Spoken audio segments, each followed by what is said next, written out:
All right. Today we're breaking down were the trades a game changer or were they a straight belly flop coming from the VJK?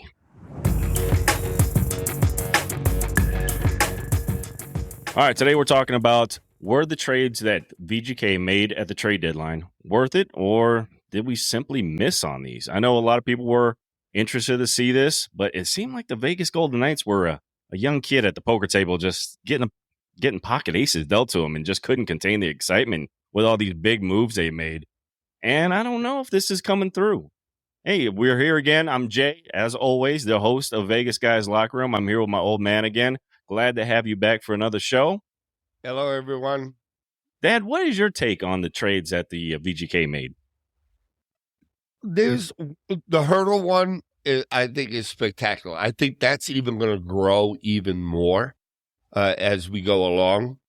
The Hanifin one, I'm still up in the air about. And I think you and I both agree that they're not playing him in the proper position right now. They got some work to do in working with the trades, but I think Hertle is going to be a big key factor. He was last night. I mean, oh yeah. For them, they make that comeback, and the Colorado Avalanche. I came out in the last video and I said I believed that the Vegas Golden Knights could come up here with 6 points, and unfortunately, they weren't able to do that because of the Vancouver loss. Vancouver Canucks, we played very well against. I've looked at the metrics on the Edge stats. We match up pretty well with the Vancouver Canucks, and I thought we'd come out of there with a win. When we lost that, I didn't see us beating Edmonton the way Edmonton's been playing lately, especially on the road. So that was the loss I had for the week. Now they come out and they show up against Minnesota, dumping them 7-2. And the Colorado Avalanche, who have been struggling lately, I believe they've got 2 wins in the last 10. And to lose they lost 7-0 the day before. And they have to come on a back-to-back, an early matinee game against VGK. All VGK had to do was come out with the same intensity that Colorado was going to do, and they didn't. They get down in a hole 3-0. But they make a great comeback on the back of William Karlsson, and of course in overtime, Tomas Hertl getting the deflection off of Jack Eichel's shot. Yeah. Now, as far as with the trades go, I think the best trade they've made is Anthony Mantha. I like his game. Now, he's a UFA pending. He's played really well. I really like him. What do you think? I think he's playing well, but I think he can do a lot better. I think he's not used to where people are because I notice especially when it comes to the passing or trying to get a fight off the boards, they're not clearing the puck where they should, and they're just not getting to the puck off the boards. That's where they're having their major problem, I think. I think with Mantha, I think they're just not utilizing him as Washington did early in the year. Mantha's a big body who can skate. Put him in front of the net.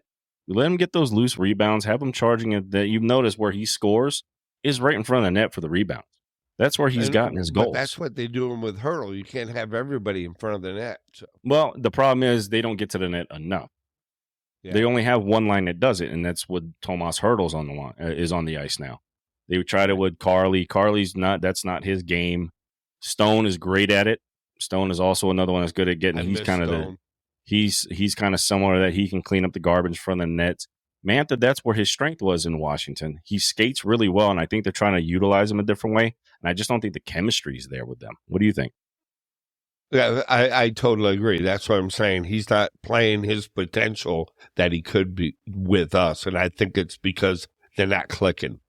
Yeah, I just don't think they're clicking together. But he's got the skills for it, but they're not clicking together for it on the same. On the same. They're not on the same play.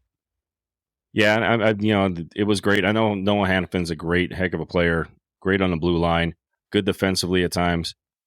He reminds me of Shea Theodore a lot, and they have similar game styles. I'm just curious to see, we've locked him up for the 8 years, which is great because he is bar none one of the best defensemen in the league right now.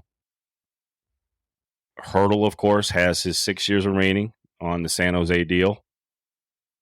Mantha, of course, is projected to be a UFA.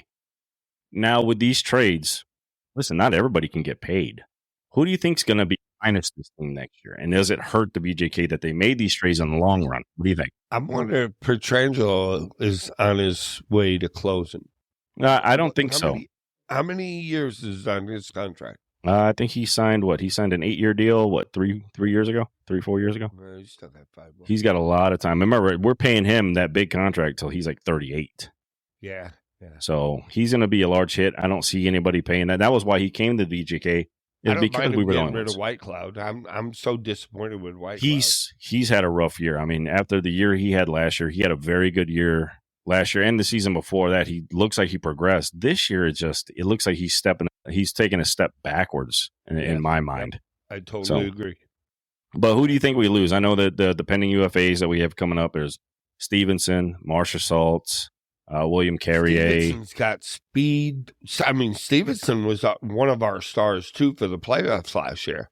You got to admit that. He was on fire. He's maybe with the new players, I don't know. Is that what's changed in a lot of things? Or is it just Stone being missing? Biggest factor missing from our team. Yeah, I know. Stone's locked up for a while, but I'm talking the UFAs. Are they going to be back next year? What's your mindset on that? What do you think? You think we can go without Stevenson and play the same type of game? I think so. But we need Carrier back. We got to have Carrier. Well, he's a UFA too. I don't think he's back next year. No, I don't think they're going to be able to afford him. Not with these contracts they just signed. Yeah, true. Well, that's going to be a disappointment for me. Yeah. I mean, he's a great player. I love his physicality. I think he skates really well, plays hard on the puck. So, yeah, it's going to be interesting. So, looking at some of these guys, has to determine all this. Yeah, I mean, it's amazing, and it's still a business, unfortunately. All right, so the best thing I think with the trades, if you've noticed, they came out with these guys, is Hertle kind of getting acclimated with the team. It's been interesting to see. He's got such great energy. He's got a good vibe around him, and you saw him before even taking an ice. He was partaking in getting around Vegas. I know Christian McCaffrey was at the game on Friday against the Minnesota Wild. They got a photo on social media with him, Eichel, Stone, Stevenson, all hanging out with Christian McCaffrey. My personal favorite is being a Niners fan. But what's your favorite moment since they made these trades? What's a magical moment you think you've seen from these guys? Just coming through when they had to. I mean, that was big for me. I was telling you, I didn't think they had it without Stone. I didn't think they were at the caliber to get in the playoffs. Mm-hmm. But these changes that they made put them in the playoffs. It was the biggest. It was the biggest thing. Biggest change that made them, because I even told you I didn't think they were going to make it. I didn't think they were that caliber, but they made those trades, and I think it changed a lot. It changed a lot, and like we said, they've got to connect. They've got to work with these players. They got to know their play. They got to, and they just got to join up together to be a team. That's what makes it, and it takes time, and they're proving it right now. So you're a firm believer that the trades they made are complete game All changers positive. and a huge success. All positive. Okay. I told you before the trades, I didn't think they were going to make the playoffs. I didn't think it. Right. The way they were on a downhill motion. Yeah. I'm still up in the air on as far as these trades at this point. And I think in the long term, I think they were great trades to make. But I think the chemistry is just not there. They haven't had a whole lot of time on the ice with each other. And that is my biggest concern heading into the playoffs. That's why I said getting into the playoffs they were. But I didn't say they were.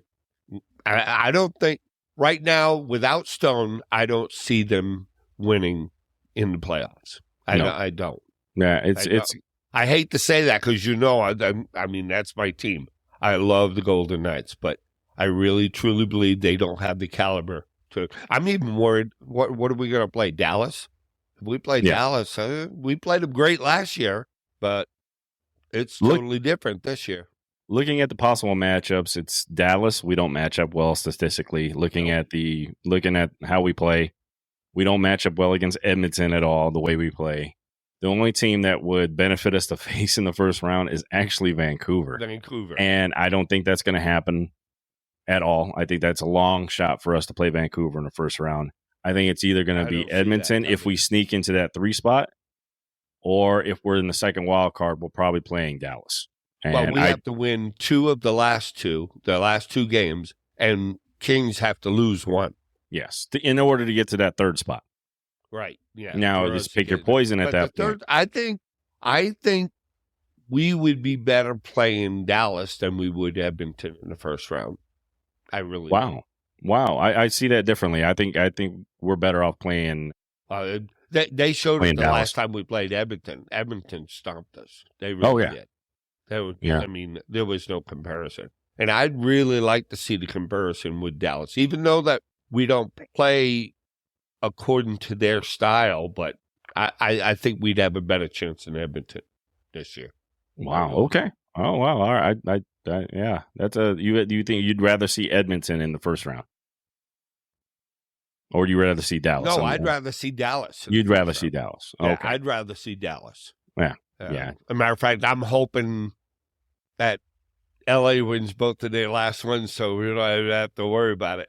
Yeah, it's going to be a tough one. Yeah, I think either way, I think it's going to be. Well, they're playing who? They're playing Minnesota. Oh, the Kings. No, I'm talking about the Kings. Oh, okay. They play Minnesota, and then they play Chicago. Yeah, I believe we got Chicago and Anaheim coming up. So yeah. Well, Ducks are sometimes close with us, but I think we're better than them. Way better. Yeah, I mean the Ducks always play us hard, so it's going to be an interesting matchup. That's for sure. So, of course, we want to get everybody else's view in here. So, please, in the comments section below, let us know what you think. Are these trades a game changer, or were they a huge belly flop in your mind?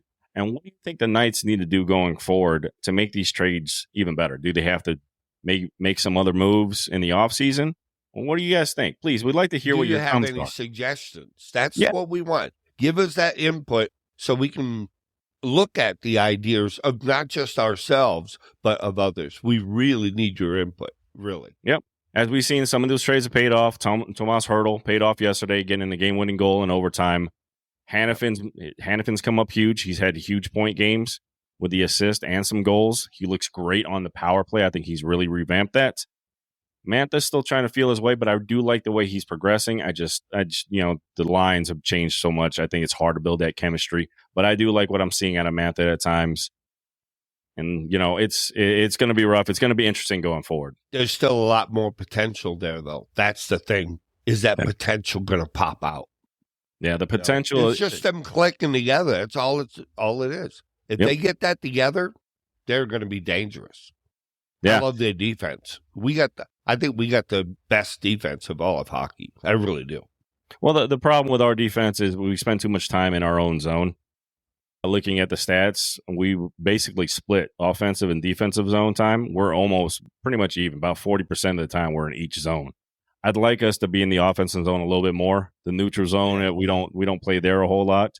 I'd like us to see games. We haven't had very many shots either. No, that's not the game we play. We're not going to put up a whole lot of shots. We pick our shots. They're not a bombardment team. I really want them to play in the opposite end a little bit more rather than see them play defense so much. That was my biggest concern yesterday. When we went down 3-0, I was like, it's over. It's over. Because in the third period, we usually play the worst. Yeah. And we just dominated the third period. It was awesome. Yeah, it was awesome to see. Awesome to see. Yep. Yeah, Aiden Hell looked a little bit better in nets. He looks like he's starting to progress a little forward. Yeah. Logan Thompson's been up and down so far this season. So hopefully our goaltending can get right. Hopefully our goaltending can get right before the playoffs. But anyways, guys, that's all the time we have for today. Thanks for watching. Please make sure you leave your comments below. And make sure you guys subscribe, hit that like button, and get notified about more videos coming up. And if you want to see more past videos that we put out, please check it out. And also follow us on our podcast if you're interested more for fantasy football and fantasy hockey. That'll be next season. Follow us there at Vegas Guys Locker Room, wherever you get your podcasts, including here on YouTube. So, Dad, hey, thanks again for joining us. Thank you. It was a pleasure. All right, guys, and we'll see you all in the next one.